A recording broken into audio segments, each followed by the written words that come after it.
Did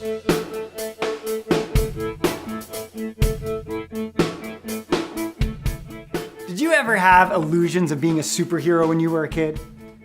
Did you ever imagine that you had superpowers and that you could rescue people that were being threatened by the evils and injustices of the world?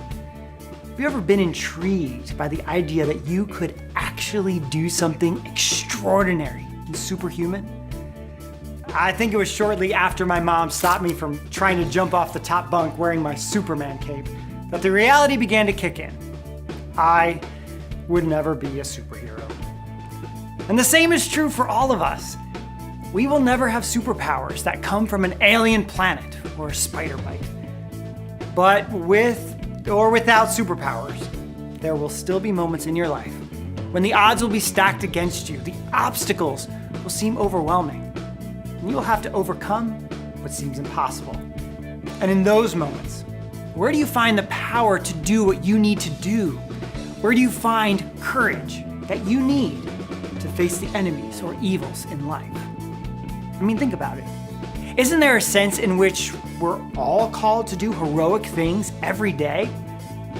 One of the most difficult things you will ever learn to overcome is fear. Now, it is unrealistic to expect anyone to become completely fearless. That's why our goal as leaders and parents is to help our children not become paralyzed by those fears, but learn what to do in the face of them. That's why we define courage as being brave enough to do what you should do, even when you're afraid. Think about that. Even when you're afraid. The truth is, you will be afraid. The question is, when fear is present, where do you find the courage to stand up or push through or keep going? Our goal as parents and leaders is not to raise superheroes, but to raise everyday heroes. We want our children to grow up facing the world with a different kind of courage. Courage to stand up against the bully. Courage to speak out for the sake of others who may not have a voice. Courage to refuse to do the wrong thing, even though the crowd seems to be pushing them in that direction. We need our children to understand, because they believe and trust in God, they have a unique source of strength and courage. As a matter of fact, we want them to memorize something God told his people as they were about to enter the promised land. In Joshua 1:9, God tells his people, "Be strong and brave. Do not be afraid. Do not lose hope. I am the Lord your God. I will be with you everywhere you go." Yes, there will be times when we're going to be afraid, but we can trust in a God that is bigger than us and put our hope in a God who is with us and is in control of every situation. Because of God, we can find the strength to be courageous and everyday heroes. That's also why I like the Bible stories we're talking about this month. These are all ordinary people like you and me, men and women who had no superpowers except for the fact that they knew God had a mission for them and they trusted in his promise to always be with them. So first, let's talk about Moses. But before he was the Moses God used to lead the Israelites out of Egypt, back when he was a baby.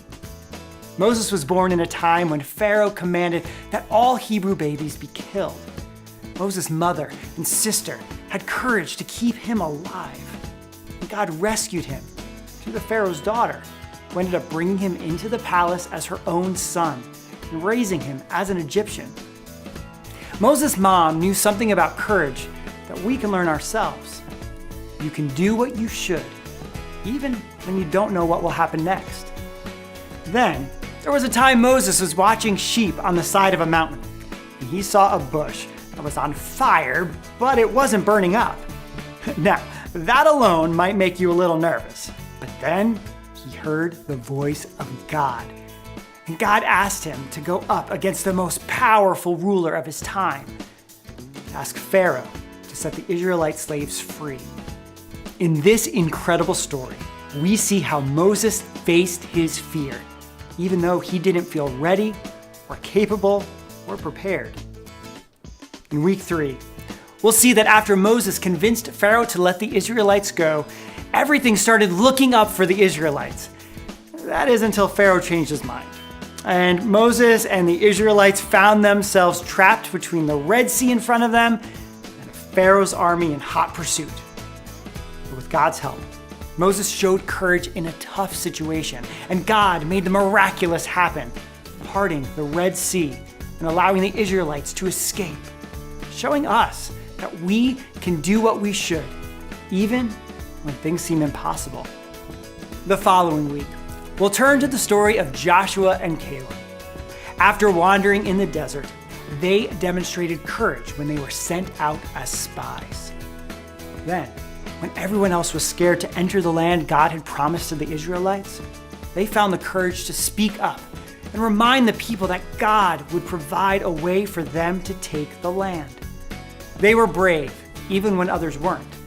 This is a lesson we can all learn. And finally, let's not forget Joshua and that giant walled city God asked him to conquer with an unexpected battle plan. Sure, he could have run away in fear, but instead, he remembered God's promise to Abraham and God's faithfulness to his people. Joshua showed courage because he knew that God was a God who kept his promise. Here's the point. We all have the potential to be everyday heroes because we are part of something that's bigger than any one of us individually. It's something that God is determined he wants to do in our generation, and we want to invite kids to take part in that mission. The important thing to point out as you read the scripture this month is that whenever there was an adversary, wherever there was a raging sea, or a giant wall around the city, God always showed up. It's God's presence that gives us the power to push through and do what is right. It doesn't mean that the walls will always come down. It doesn't mean that we won't sometimes feel the fire. It just means that God will keep his promise to be with us. And courage is deciding that even when I'm afraid, I know God is there and I can do the right thing anyway. That's what we want kids to learn when they walk away this month from your homes and your churches.